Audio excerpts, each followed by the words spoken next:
I hope after today's experience, you will consider becoming part of the Manufacturing Works membership. To start us off, we welcome the comments of Lieutenant Governor John Husted. Lieutenant Governor leads the Office of Workforce Transformation, which identifies the needs of Ohio businesses and aligns worker skills with those needs to close the skills gap and to get more people into rewarding careers. He will talk to us this afternoon about the programs created by the state to help fund your investments in your most valuable asset, your workforce. And now, the Lieutenant Governor. Hello, I'm John Husted, Ohio's Lieutenant Governor.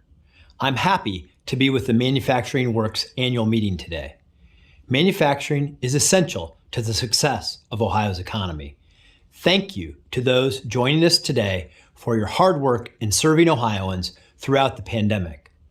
Ohio's manufacturing sector employs nearly 700,000 individuals, the third largest manufacturing workforce in the United States.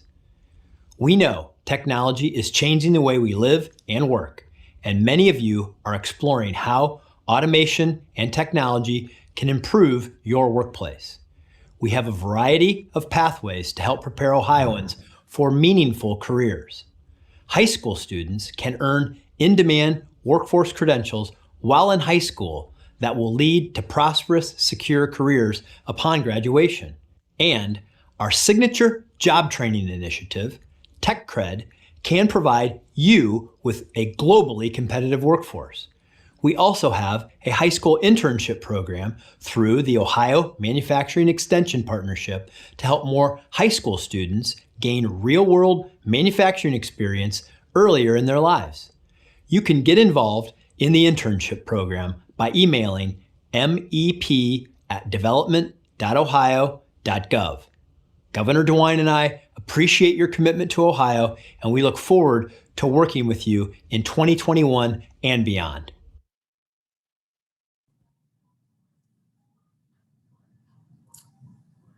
We thank the Lieutenant Governor and the administration for all the work that they're doing to support manufacturing, and in particular, assisting with the development of the workforce. At this time, I'd like to thank all of the sponsors of today's event. Our gold sponsors are Juergens, Kitzel, Magnet, Midwest Box, Roundstone, and Talan Products. Our platinum sponsor is National Safety Apparel. And a special thanks to the presenting sponsor, PNC, who is a strong supporter not only of our organization, but of manufacturers throughout Northeast Ohio. I would like to now introduce you to Scott Spicer from PNC. Scott is the Senior Vice President and Group Leader. He has many accomplishments to acknowledge, but in this town, the most important one is that he was recently the President of the St. Ignatius High School Alumni Executive Council. Please join me in welcoming Scott to the microphone. Thanks, Ken, and good afternoon, everyone. And thank you all for joining today. It's exciting to still have this opportunity to meet with all of you, even if it's just virtually.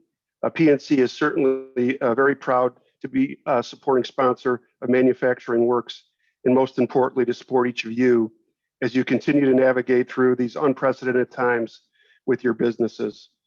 Thank you to everyone that's here today for all that you do every day to keep manufacturing strong in Cleveland. Because the success of our community depends on all of us.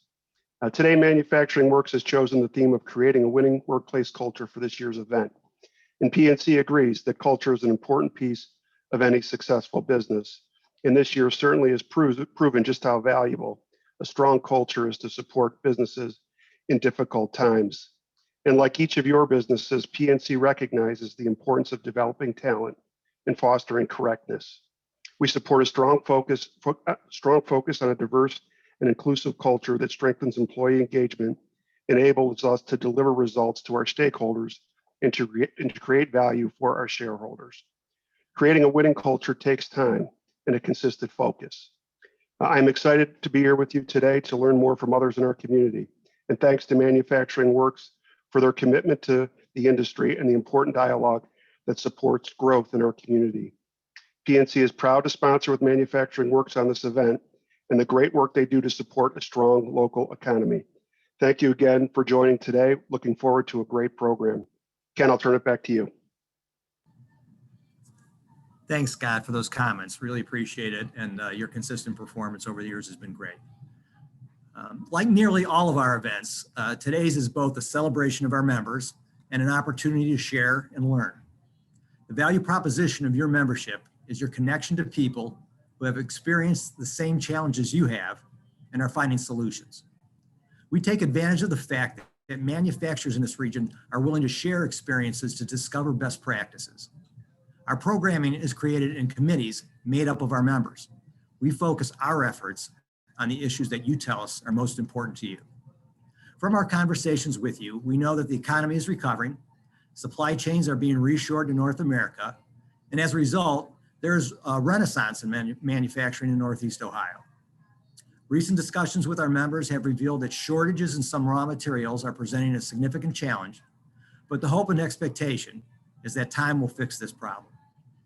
What we hear consistently from our membership is that the factor that is limiting your capacity for long-term growth is your inability to attract, retain, and adequately develop your workforce. The question is, how can you take advantage of the manufacturing renaissance during a period of chronic worker shortages? We believe the answer is to create a winning culture. Some business owners believe they can automate their way to growth, but you cannot take an unmotivated and undertrained workforce and expect to successfully implement automation of any type on your floor. The key to both expanding your workforce and increasing their productivity through automation is the creation of a winning culture. Today's programming connects you with organizations that have had a long history of success and are winning the workforce battle. And each will proclaim that their culture is their competitive advantage. In our panel discussion, 3 of these companies will be asked about specific actions they take to maintain and continuously improve the interactions between their management and their employees and how that translates into performance. Following the panel, you will see a video of a company which provides absolute proof that diversity equals success. They have maintained their success across generations by selecting the best talent from every source of labor available and nurturing that talent carefully. We hope you come away from today's program with some ideas to implement in your quest to create a winning culture. I also want to highlight some of the new initiatives we are pursuing for some other member needs. We are launching a digital communication tool to enable you to communicate with your manufacturing community when trying to find solutions to your problems in a more efficient and effective manner. The tool is called Mighty Networks, and we will start the first conversation in response to the current price and availability issues for some raw materials such as steel. We believe the system supports our organization's core value of members helping members. Look for your invitation to join this network. Share it with people within your firm, and let us know if you find value in the conversation between you and your fellow members on this topic or any other topics that are addressed. A second tool we are testing for our members is a digital marketing product designed to improve the quality and number of recruits you receive when utilizing our WorkSource job placement services. This tool is called WorkBerry. We have several members now test piloting the product. Depending on the results, we will make it available to all members within a month or 2. A tool to improve the quality of your workforce is apprenticeship, and the interest in our apprenticeship consortium is really starting to gain momentum. To help provide you with qualified candidates for your apprenticeship if you don't have internal candidates, we are working to integrate the Sector Partnerships Access graduates with our newly established pre-apprenticeship program. Regarding another important new program, I'm thrilled to announce that the first transaction in our Growth and Transition program was closed on March 31st as Component Systems, Inc., located on West 114th Street, was acquired by Warwick Products just a few miles away in the Stockyard area. When the owner of Component, Tim Nelson, contacted us last July, he decided he was ready to close the doors and walk away from his profitable business because he could not find a local buyer on his own, and he was going to be forced to vacate the building that he was leasing. In August, he enrolled in our Growth and Transition programming for business owners to learn about the selling process. We then introduced him to Matt Beverstock, owner of Warwick Products, in November, and by the end of January, they signed a letter of intent, which led to the closing of the deal at the end of March. We'd like to congratulate both Tim and Matt on a successful transaction, and best of luck as they continue to have a business relationship with Tim managing a distributor he has created to represent Matt's products.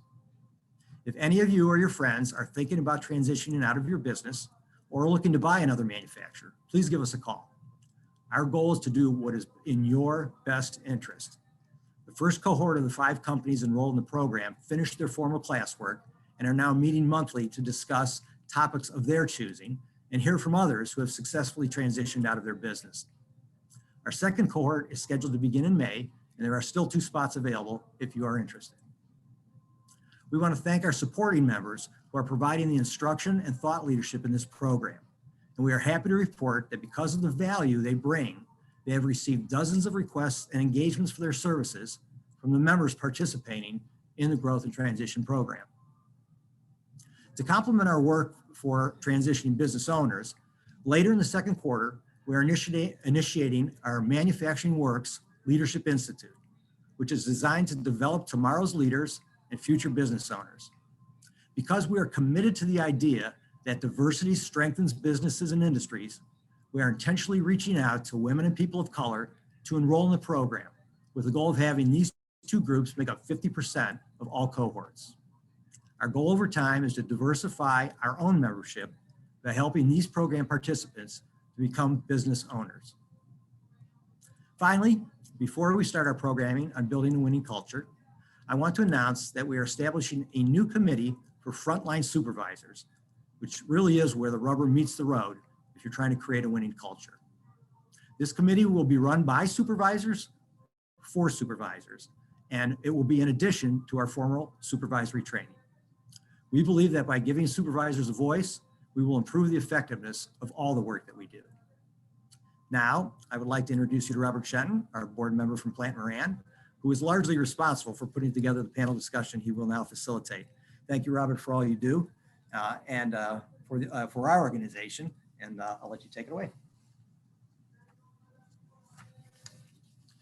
Thank you, Ken. Certainly appreciated, and welcome to all our attendees here. We're coming to you live from Progressive Field right now. So we're here and we can see a little batting practice going on in the background, and the Yankees are here in town for a baseball game played in the 40s tonight. So we love it. But you know, Plant Moran's really proud to sponsor Manufacturing Works and certainly the impact, positive impact that it makes throughout Northeast Ohio. And today, as we talk about culture and its importance in all of our businesses and industries, we have 3 guests with us that are going to help us with some questions and things on all types of organizations and sizes of organizations. Our 3 guests on our esteemed panel is Jenny Parmentier from Parker Hannifin, Brian Barron from the Cleveland Indians, and Pete Accordi from Talan Products. And so it's best, we think, if they get to introduce themselves. And so we're going to start off here with Jenny. If you would like to start with a little bit on your background and experience and some professional and maybe personal comments on the importance of culture.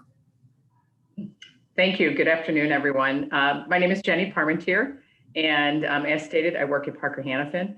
I am fortunate enough to lead the Motion Systems Group, which is our group that is responsible for all of the hydraulic, pneumatic, and electric technologies. So a lot of exciting products that we make and a lot of talented team members around the world. In our group, we have 24 divisions, 85 manufacturing locations. And I would tell you that without our culture, we wouldn't be able to do what we do. It's something that we rely heavily on through all business cycles, but really even had a stronger appreciation for this past year. So culture is at the foundation of our strategy, which we call the WIN strategy. And it really is what helps all of our leaders make sure that we meet our commitments to our customers and that we retain our talent. Thank you. Thanks, Jenny. Brian, would you like to go next?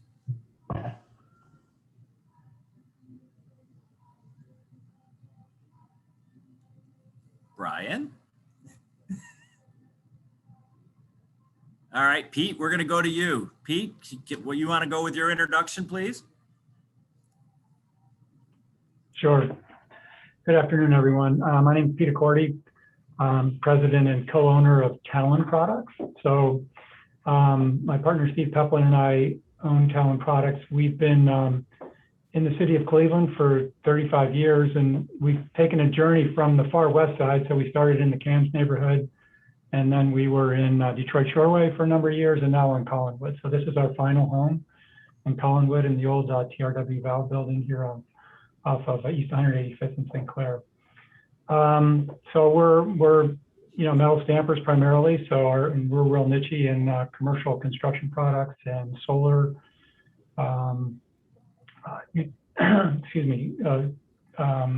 Commercial lighting, and now electric vehicles. So we're doing some electric vehicle work starting this year.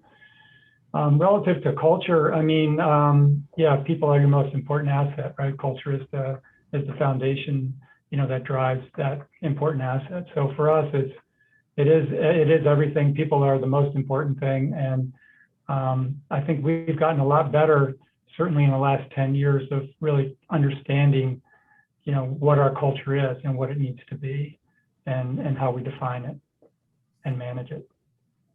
Thanks, Pete. Appreciate that. So let's get started with a little bit of what we'll call the meat of the program here. And Jenny, if you could maybe give us a little background on what you would describe as the corporate culture at Parker, and really how that helps to shape some of the strategic and operational goals that are linked to the organization and to the culture. Well, what I would tell you is that, first of all, our culture is inclusive of all of our locations around the world, not just a corporate culture. It's inclusive of every region of the world that we operate in, every plant and every division headquarter.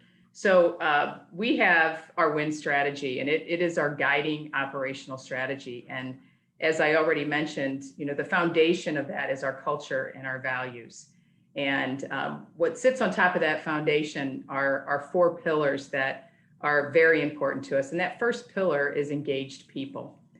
And at the top of that list, which we think is very, critical to maintaining our culture, but really what has built a lot of our culture, is safety. And it seems so obvious, but insisting that safety is the #1 priority sets the message very early. And we are very proud that when our CEO does an earnings call, he starts off with safety, because it's a top-down approach. It's the start of every meeting, and it really does drive all the right behaviors in those locations that we don't see all the time, right? And it really makes the job of those first level leaders that were just mentioned easier when it's the very first thing. After that, I would tell you that we really utilize what we call high performance teams, and that enables teams at every level of the organization to problem solve at their level and to be empowered to just take the business into their hands and drive improvement in their location. These 2 things, along with a lot of other things, but these 2 things set the tone for an environment, an inclusive environment where people can thrive. And we really think that it's the best way not only to retain talent, but to attract new talent, especially during times like these. Thanks, Jenny. Hey, Pete, how about you?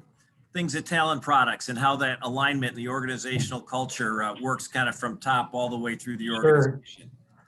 Well, I think we're in good company with Parker, because we're largely, you can understand our culture in the context of core values. The first of which is also safety. So we certainly talk about it a lot, and it is the most important thing. But the other 3 are collaboration, tenacity, and respect. So not only do we have these core values, but we have these associated behaviors with each one, and so we all understand what they are. So whatever respect means to you before you come here, before you walk in the building, here's how we define it here. So. But we hire the values, we coach to them, and when necessarily, we move on from someone that's not aligned with these values. So relative to how we how our organizational goals are linked to our corporate culture. In our quarterly planning sessions, we bucket our culture goals in an area that we call employer of choice. And so in employer of choice, we make sure we're focusing on things like compensation, education and training opportunities, and what I've termed the livability of our facility. So this is, it's an old manufacturing plant that we've had to put a lot of money in over the last 15 years. And so things like, a gym, lunchroom, parking lots. I mean, when things, so we just make sure that, hey, we're not Google, but it's comfortable here, right? And we have good flow and it's a safe environment. Yeah. Yeah, Pete, I think that's certainly one of the things that when you talk about amenities or things that you do for your staff and for your teams to try and, again, create that engagement and the collaboration, they're important things to have. But, being from the CPA world, key performance indicators and data are obviously a big topic of, what we all deal with right now. And so are you able to make any direct connections between your KPIs and culture? How do you measure? I'd say we could, well, tenure, compensation, turnover, efficiency, engagement, number of referrals from existing employees. We need to do a better job of drawing direct cause and effect links. It's fair to say. We know that existing healthy culture gives rise to future healthy culture. And so for us, tenured team members are the bedrock of our culture and have a positive impact on all the measures that you've listed here: attraction, retention, satisfaction, productivity. So we also get a lot of feedback from people that come to us from other companies. So we've been recently hiring, usually we train as many people as we can, starting as entry level, and we move them up into operator and possibly into the trades. But we've outrun that. So we've had to start to hire people from the outside, and we get a lot of feedback from people that come here from other companies that say, but let us know we're on the right track. They're happy to be here. It's different. I wish I'd have found it 15 years ago. So that's the kind of feedback you want to hear. Let you know you're doing something right. Jenny, how about some of the KPIs at Parker and how those are aligned to the culture and safety and things that you've mentioned? Well, sure. But first, I just have to tell Pete, that's the comment that I make to people when I'm talking to them about coming to Parker is I wish I'd have found it much sooner. I've worked at Parker for 13 years, but worked, in a different industry before that for most of my career. But, I heard about the culture at Parker, and, I think sometimes people struggle with how do you describe what a great culture is, right? You know it when you're there. You know how you feel every day. You know how people lift you up, give you opportunities, and just generally make you feel safe and comfortable. To answer the question about the KPIs, I mean, we utilize an annual engagement survey, and tied to that engagement survey is focus groups. We listen to what the issues are, and then we take action. And I think that's, the strongest KPI. But when you have a good process of doing those surveys and responding to them, not only does your safety improve, but your overall, obviously, engagement and empowerment improves. And you're able to tie that directly to performance in other areas of the business.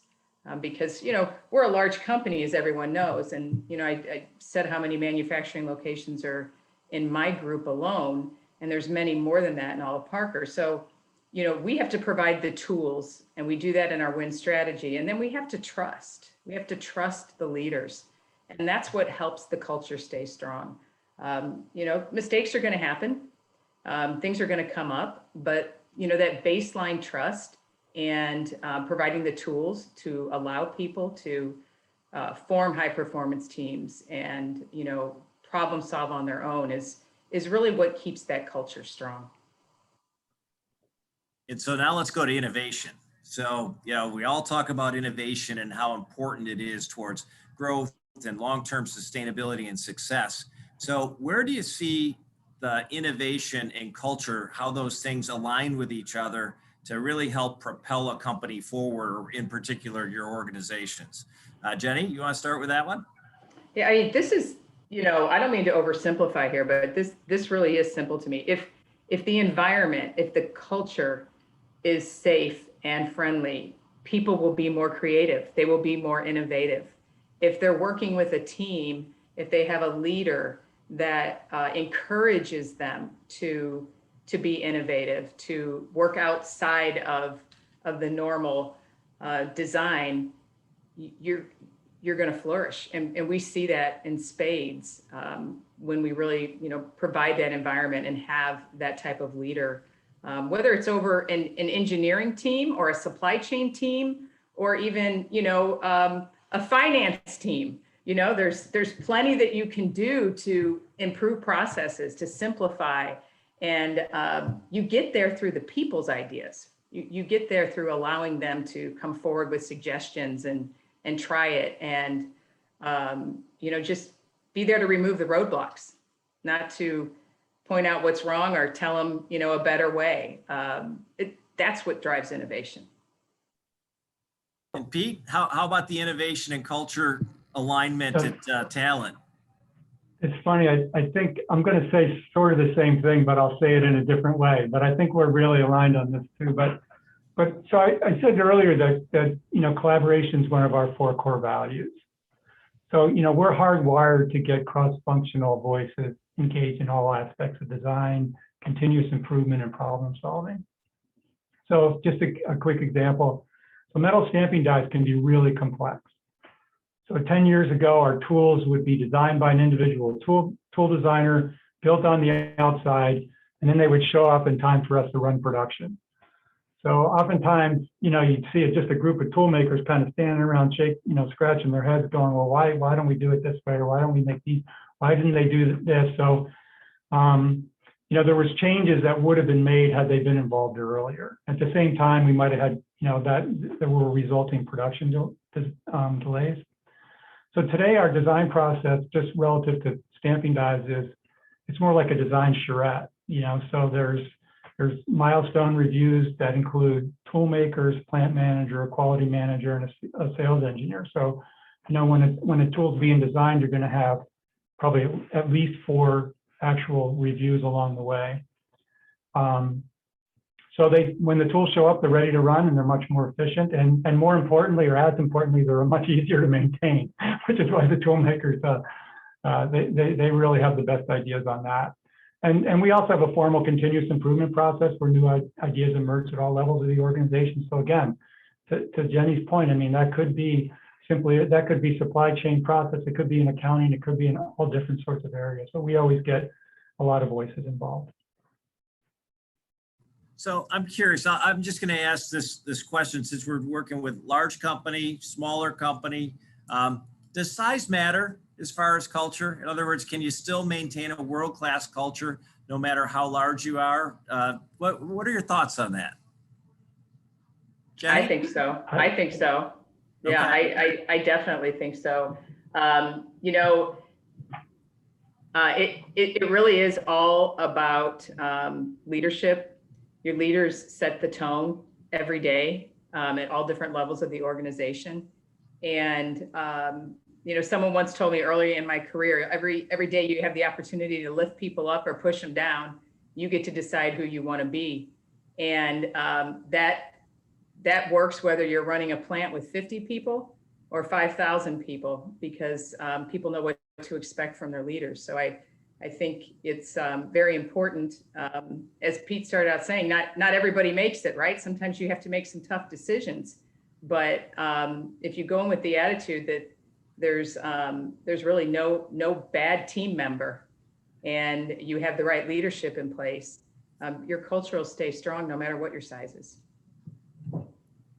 And Pete, so when you think about your staff and your team and maybe how you reward through your culture for innovation or performance, what are maybe some of the things that you can say, hey, this is how we really help to recognize the team, and it's kind of consistent with the culture of the organization?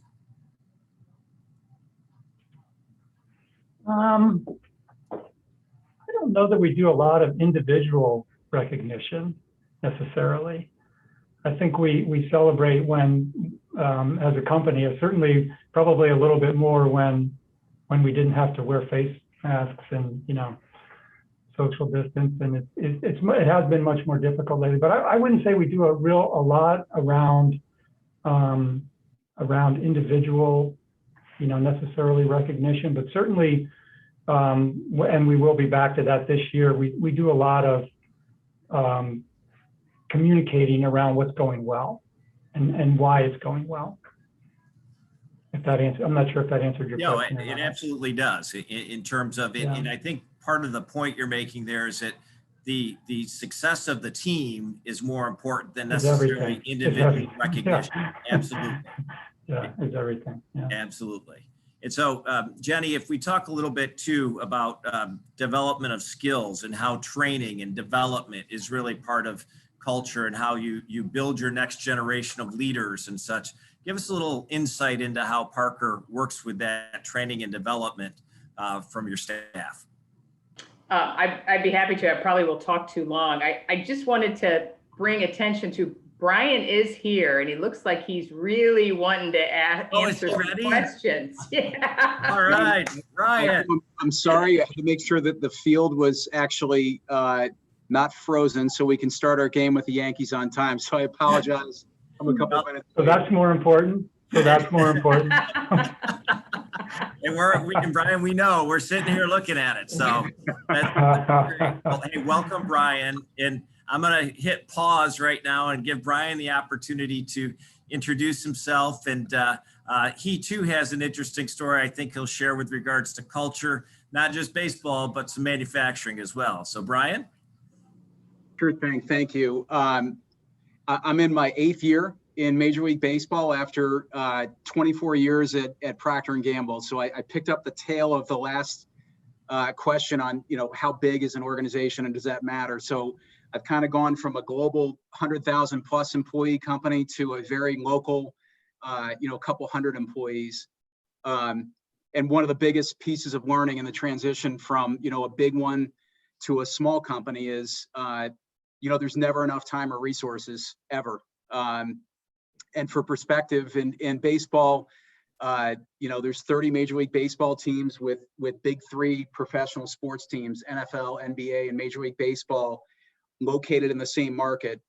And 20 teams in Major League Baseball have that dynamic of NFL, NBA, Major League Baseball, and Cleveland ranks dead last, 20th out of 20 in terms of population. So the next largest or the next closest market has a population that's a little more than 40% larger than Cleveland. So it takes a special mindset to embrace that reality of being the underdog and, finding a way to compete day in and day out in Major League Baseball. As we're hosting the Yankees tonight, since 2013, the Yankees have spent just shy of an incremental $1 billion on their team payroll versus the Indians. And, for perspective, their payroll right now is a little over 200 million. It's in the top 3 in Major League Baseball. We're a little over 50 million and we're in the bottom 3.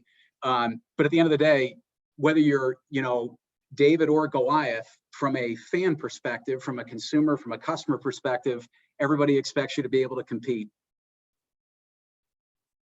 Absolutely. And as you said, I love this quote when we were preparing the other day, you got to bring your slingshot to work every day. So I thought that was right on point and such. Well, thank you, Brian. We're going to mix you in here right now in terms of that next question. So Jenny, where we were at there as far as recognition in terms of training and development, and how do you, does your culture support growing people, not only professionally, but maybe some personally as well? Give us a little insight into Parker's role there. Well, I mean, as you can imagine, with a company our size, we have many different levels of training and development programs that start from being a co-op and an intern to then a leadership development associate to some of those, those first level leader positions and onto senior levels of leadership, if that's what you want to do. So it's really important to us that we train leaders to have the right coaching skills so that the quality of career discussions and mentoring programs is rich, and that it really helps us to, achieve what we're trying to get out of these programs. So very important to us to have a good mix of internal promotions, but people from the outside. I'd have been in trouble if Parker didn't ever look to the outside, right? But we're very proud of how many employees that we have that have come through the ranks into senior roles, and those are the people that have made sure that the culture stays as strong as it is. So many different ways of recognizing people. We encourage our high performance teams to recognize individuals as they bring the team forward. We recognize at the team level, at the group level. Like I said, I could talk about this for a long time, but it's very important to us to have the right development plans in place at all times. Pete, how about at Talan in terms of how you support growth and talent development, training and such?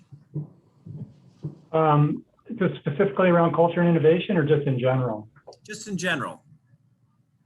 Yeah, in general, we have a fairly ambitious program that we're rolling out, actually rolling out now, which is it's comprehensive career pathing. So you can basically any career path in the company, we have both all the technical skills and the soft skills, a training path for that. So it's developed in conjunction with the Precision Metal Forming Association, what they call their Metal Form EDU program. You might know a little bit about that. So we have that in place that we're getting pretty serious about, because we're looking to the leadership team to start to elevate and delegate a little bit more, or a lot more, and kind of bring our associates into a different level and pull the whole organization up. So we're working hard on that. I mean, I did talk a little bit about it at the beginning.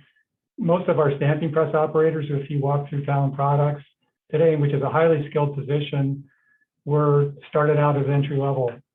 And they started out entry level, and they went into a program that we designed, again in conjunction with the Precision Metal Forming Association, and then space program, where we can train them up to become a stamping press operator. So most of our stamping press operators, we're trained formally in that way. So, relative to getting back to the sort of managers and supervisors, we support them with development plans, both on technical skills, but probably more importantly, leadership and coaching. So that's something that we really focus on, and our plant manager, Miguel Lugo, is an amazing coach. So he is consistently on our shop floor, the guy to go to. He's the go-to coach and mentor for anyone that's in a leadership role there. Excellent. And Brian, I'm going to rewind one of the questions that I think would be great for the group here to listen to, and that is understanding how the corporate culture of the Indians is tied to organizational goals. So whether it's business, whether it's the players, whether it's scouting, how do you see the Indians' overall culture tied to your kind of key performance indicators or overall goals as an organization? It's a great question, and some work that we actually initiated a couple of years ago, ironically, the day after we lost in Game 7 of the World Series in 2016, had an interesting call from a former comrade in a previous life who asked, what our purpose was. And it was a moment to kind of step back and reflect. I said in the moment, like, our purpose is to win the World Series, and this is really a bad time to be asking that question. But this was someone who knew me pretty well and said, actually, that sounds like a really good mission. What's your purpose? And it actually did cause us as a team, holistically, baseball and business as one organization, to step back and embark on a process together to clarify what our purpose was for the organization. And our purpose is to unite and inspire our city with the power of team. Our mission is to win the World Series while creating a compelling fan experience. So you can imagine folks that are trying to draft and develop baseball players to, compete at the major league level, they're kind of focused on the front end of that sentence, and the creating a compelling fan experience is really where the business operations comes into play. And those are complementary to one another. And we have a common set of beliefs that are really important to our culture. And we encapsulate them with what we call people CLE. People we believe are people, and our passion are the foundation of our success. The CLE stands for collaboration, learning, and excellence. And collaboration is, believing in teamwork built on caring, candor, and active contribution from everybody at all levels. The learning component is, learning and getting better every day as individuals and as a team. And on the excellence front, we talk a lot about doing things the Indians way. And to oversimplify that, it's doing the right things the right way when they need to get done, and having the operational discipline to do them that way all the time. Standing. Thank you. So we're going to stay here for a moment with one of the issues that Ken certainly brought up in his opening comments and remarks. And Brian and Pete, I'm going to ask you to address this question. We know that diversity, equality, they certainly are top of mind in a lot of different ways. And so when you look at culture and how to address those things, are there things that you've done uniquely, you feel, over the last year to address things differently? Obviously, it's just part of where we're at, as a society. But Brian, if you wouldn't mind maybe starting just talking a little bit about your diversity, equality, and inclusion programs. Sure thing. So I'll share kind of two thoughts or perspectives on this one. And on the front end, I would say, my learning through the course of my time at Procter & Gamble, as well as here, is diversity is a force multiplier for any organization. And it can come in many, many different ways, from an experience standpoint, an ethnicity, a gender perspective. But one of the things that we've done in the course of the last year is step up very formally in a process to hire a DE&I leader for our organization. And we actually are down to, our final 2 candidates. But the way we went about this was our baseball and business leaders are looking for a person that can help on this DE&I front on both baseball and business. So we had 18 people involved in a hiring process, split evenly across baseball and business. We had over 225 applicants. We had, we send out a formal questionnaire. We had 18 questionnaire responses, and then moved through 8 hour-long interview sessions that included over a dozen of our leaders. So we see this person coming in and helping us build a better, more cohesive and longer-term DE&I strategy. One other component we've been deeply involved in is a 3-team alliance with the Cleveland Cavaliers and the Cleveland Browns, and really 3 big buckets of work around law enforcement, voting, and education. And through the course of the pandemic, really trying to focus on what we could do together as 3 teams to help close the digital divide, particularly among CMSD. So we look at professional sports as really an opportunity to leverage the platform, and the work with the Cavs and the Browns has been fantastic, because independently we can all do some meaningful things, but when we work together against some common things, and on the DE&I front, we believe we get a multiplicative benefit as we work as partners. Thank you, Brian. Pete, would you like to address the DE&I issues? Sure. So our manufacturing team members are primarily African American and Latino. We've been in the neighborhoods for 35 years. I guess that's reason. We've been able to consistently train and promote talented entry-level people into skilled trades and leadership positions, and we continue to do that, and we're actually getting more focused on that.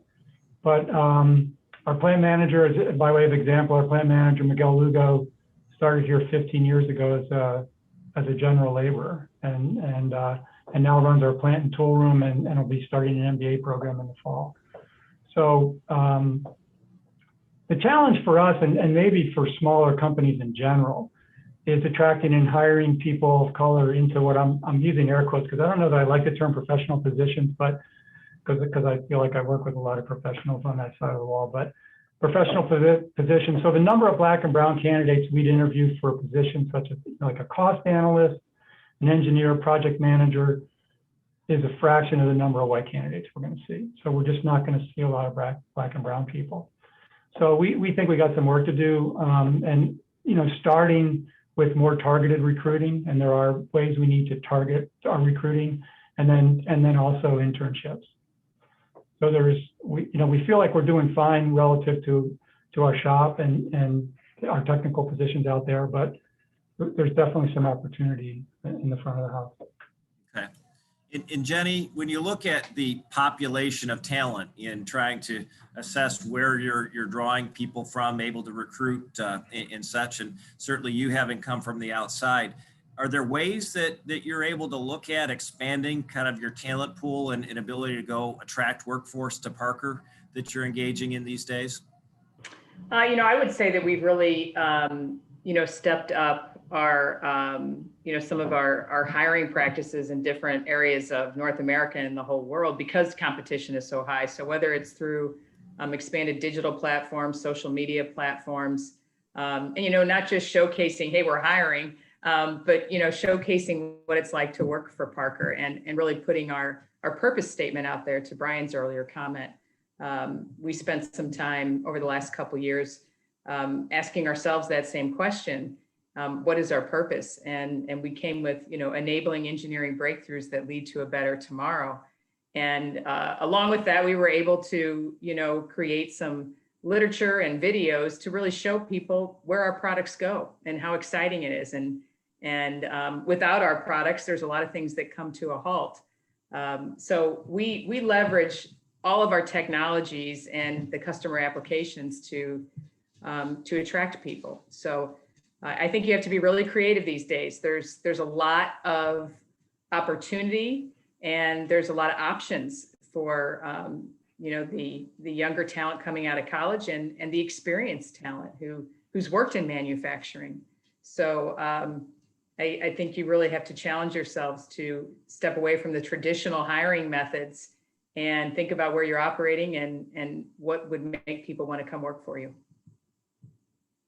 And Pete, how would you assess kind of that population that you're looking for and targeted within the neighborhoods and such to maybe get to different populations or pools of people for talent? Yeah, so this year or actually last year, we started participating in a program with the Manufacturing Sector Partnership to hire ex-offenders. So the program is called Access, and it involves 6 weeks of training, both technical and soft skills. So our experience, we've hired 3 people out of the last 3 cohorts, and it's been a very positive experience. So we're actually involved in the classroom, training, teaching metrology, and engaging with students in virtual tours and Q&A. So we got a pretty good idea of the cohort and before they graduate. So in the past, we've hired people with a background, but they always had a subsequent work history, right? So if someone had a background, had a 4th-degree felony 10 years ago and had a solid work history subsequent to that, there's not a lot of perceived risk in hiring them. When you're hiring somebody that it's November and they were released in August, it's a different, and they did 5 years for whatever, it's a different thing. But the program provides a lot of support for candidates and the company. And so we're excited, and we're deep into this program, and we're going to continue to support it. And we've got some great, really mature candidates that are really, really ready for the next thing. It's super exciting to see. All right, we're down to our last question here. And so this is, it's not a silver bullet or a magic elixir here, but when we talk about culture and what might be one of these key activities or most important action that a manufacturing company could take that really would have a significant positive impact on operating performance. What comes to mind? Brian, if you wouldn't mind leading us off there. Sure. For me, and I think for us here with the Indians, we've learned really the importance of, I'll call it the bedrock or the foundation of a common purpose, mission, and beliefs upon which we build our business plans. Our baseball team goes about kind of drafting and developing players to compete and win Major League Baseball games. Our business organization has a very clear set of objectives, goals, strategic priorities, and then measures that we use to track our progress against those priorities. For us, being as choiceful as we can as we lay out those objectives, goals, priorities, and measures is really important. And if I were to pick one thing, it's, make choices as an organization. The best choices are always the right ones. The next best ones are the wrong ones. And, in this day and age where there's always more data, there's always more information, the choice to be indecisive is crippling for an organization. Thanks, Brian. Pete? I would say just get serious about focusing on a values-based culture. I mean, that's a great foundation to start with. You can build a lot from that. And then make sure that the values are understood and lived by everyone, especially those in leadership positions. Especially those in a leadership position. Thanks, Pete. And Jenny, since we're here at Progressive Field, you get to bat cleanup. So, well, I would tell you, I would take it back to a purpose, but taking it just a step further. It's not about just coming up with a purpose and printing off posters and putting it on the wall. It's about taking the time to talk up to all levels in your organization and explain to them why you do what you do, where the parts go, what happens if those parts aren't available, and how that impacts the communities that we live and work in. And people can get rallied around being productive and pleasing the customer when they really understand why they're there every day and why their role is important. And I think just the constant communication around that is what helps your culture thrive. And it makes people realize they're important. And at the end of the day, that's, I think, what we all want. We all want to know that we provide value. And when you're in an environment where you feel that way, it's a strong culture. yes, outstanding. And, many times culture might get talked about as soft skills, and there's nothing soft about those skills. No, You there's got to not. bring it every day. And, the hallmark of world-class organizations is typically a world-class culture. Strong culture is good for business. So with that, I want to thank our panelists, Jenny, Brian, Pete. Thank you very much for your time, your attention, and the messages for everyone. We're not able to do we'll say a Q&A session right now, but if you do have questions as attendees that you'd like us to pass along, I'm sure we can get those out and answered. But Jenny, Brian, Pete, thank you so much. We appreciate it. And thanks for the strong message on culture today. Thank you for the invitation. See you later. Thank you. Bye. Thanks, guys. All right, we're going to switch screens here. So we're going to bring Ken back in, and he is ready to roll.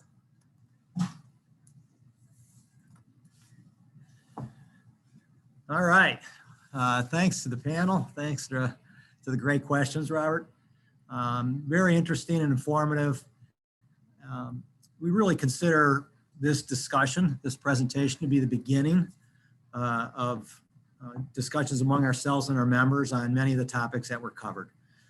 So this, this is an area that isn't cut and dry, isn't easy answers, and sort of has to be considered as time goes by. So we'll consider this the foundation of some discussions that we'll have going forward. So thank you very much.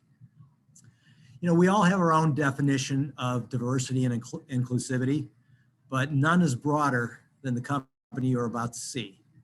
The owners will tell you that their goal is not to be diverse per se, but to hire the best talent wherever they can find it, and that strategy has led them to broad diversity.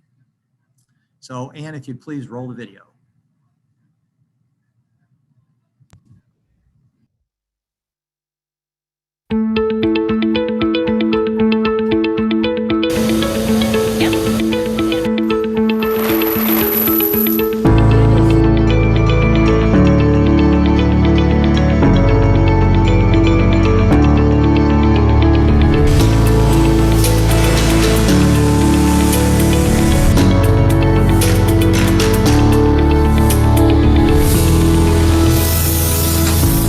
So what exactly is workplace culture, and why is it so important? Well, for one, it attracts and helps to retain quality people. It drives engagement and productivity.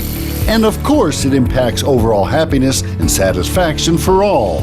For some organizations, this is an entirely new concept. Not here at Juergens. They've been doing it for nearly 80 years. I've done well over 10,000 birthday cards. I've done probably 4,000 anniversary cards. So every single individual here, I walk around, hand deliver a birthday card to each one of them with the $10 in it. It used to be $5, but now we're up to $10. We're probably ready to go to 20. But workplace culture isn't just about making employees feel good. It's also about attracting and developing the next generation of employees.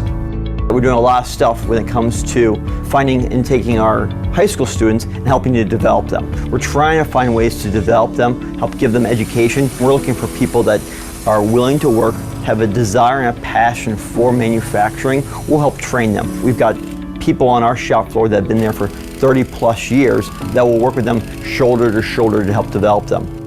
At Juergens, it doesn't stop with just getting talented people in the door. Employee growth and development are at the cornerstones of their culture. It's all about continuous improvement for the employee and the company. So we're looking at apprenticeship programs where they can help develop and become better. And if they want to go into further develop that for four-year education, college, engineering degree, we'll help support them as well in those areas. Of course, it's also about engagement, inviting employees to be part of the company's strategy and success. Trying to make sure they understand the vision and direction we're going. So one of the things we rolled out recently is a traction program, and it helps to lay out your 10-year target, your 3-year picture, and your 1-year plan, so all employees know where we're trying to go. I'm a big believer that if employees know where you're trying to go, then they're also going to be able to help to be a part of that process to get you there. Better results and increased productivity also comes from employee buy-in, ensuring that they understand that everything they do, no matter how big or small, matters. We're not a huge organization, and so being able to give everyone meaningful projects to work on is a great way to retain them, because they're happy with the work that they're doing and they're bringing quality work back to us. Quality work is also the byproduct of having a diverse workforce. Diversity is strength, strength of knowledge, strength of experience. Diversity hiring is very important to us. You know, to us, every applicant has equal opportunity here, and it's very important for us to maintain a diverse workforce, be able to hear everyone's opinions, and being able to grow with the entire organization. And so, if you don't have diversity within your workforce, you're going to be missing out on those opportunities. So often groups say, well, we're very inclusive. And I say, okay, well, tell me about your inclusiveness. And it's usually a fairly narrow definition of female employees or minority employees. And I say, well, how about special needs? Well, never thought about it. How about this group of formerly incarcerated? We never thought about it. I said, no, this is inclusive. For some companies, workplace culture may be a new concept, but here at Juergens, it has been an important part of their business through 4 generations of leadership. Every organization has its own workplace culture, and I think you need to really do the hard work of understanding what your workplace culture is and really leaning into it. For us, our workplace culture has always been a family culture, and so being able to lean into that and always lean back towards knowing, fall back to what we know our culture is, find what culture works for you and really lean into it. We have a family that maybe owns the business, but family business means everybody in this organization is part of the Juergens family. And we say that loudly and clearly. Once you become a member of the Juergens family, you are here for life.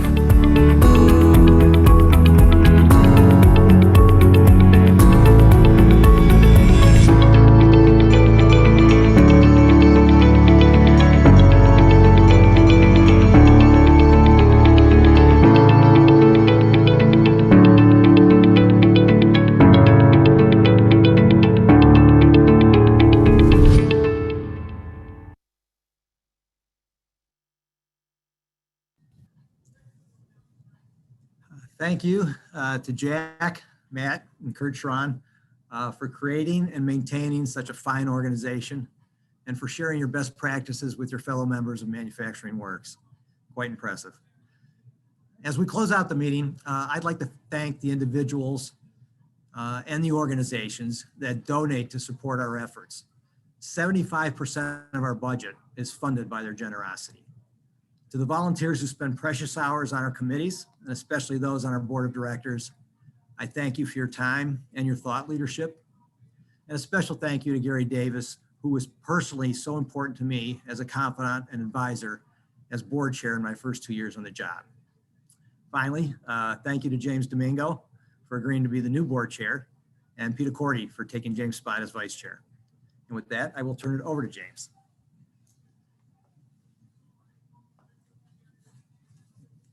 Thank you, Ken. I would like to provide an update on a couple of board level business matters. And these few items will just be handled before we kick off the fun and exciting networking portion of our event. Based on the resolution previously circulated and voted upon, I'd like to announce the board officers as follows. Board Chair, James Domingo, Vice Chair, Peter Cordy, who you just saw, and Treasury Secretary, Jessica Hartman. We very much look forward to working with you as we go forward. We're pleased to announce also that Gwen Berg from Swagelok will be joining the board of directors. A warm welcome to Gwen, and we look forward to working with you as well. Thank you also to Swagelok for your continuous support over the years and into the future. As you know, we're an organization of members serving members. A lot of what we do, as well as our success, depends on the work of volunteers. We encourage you to get involved at the committee or board level to help us create the future of manufacturing in Northeast Ohio. Speaking from my own experience, not only is this work incredibly rewarding, but it's also a great opportunity to develop leadership skills and to learn while having fun in the process. We invite you to think about your own organization. Is there someone, perhaps yourself, or someone who reports to you who's ready to take the next step in leadership in serving on a committee or as a board member? Please call, email, or talk to us today or at an upcoming event. Lastly, I'd like to express our gratitude to our outgoing chair of the board, Gary Davis. Gary has been and continues to be a dedicated member and strong advocate for the Manufacturing Works organization. Gary previously served as chair of the membership committee, where I first met him when I too served on that committee, and after which he served as vice chair of the board. This culminated in a 2-year board chair assignment that he liked so much he stretched it into 3 years. Nice job, Gary. Gary, you led us smoothly through the transition and the retirement of our founder, John Colm, and through the search process and onboarding of our current executive director, Ken, while most recently helping us navigate the tiny nuisance of COVID, all the while working through your own company's transition of ownership. This is certainly no small feat. We deeply appreciate the support that you and your company, Aetna Plastics, have contributed over these many years. On behalf of the board of directors, the management and staff, and all of our members, we extend our deepest gratitude and well wishes to you. Thank you, Gary Davis. I'll now pause and turn the mic over to Gary if you'd like to say some words. I don't know whether the blushing or the smile comes through the most on that, but James, that was very nice. And Ken, thank you very much. You know what, this is a fabulous organization, and what I am, the route we've taken, the path we've taken going forward with the leadership we have is terrific. So thank you very much, and thank you for the accolades. I appreciate it. Not necessarily deserving, but I do appreciate it. But I also want to say I appreciate, the Jenny, Brian, and Pete for their contribution, and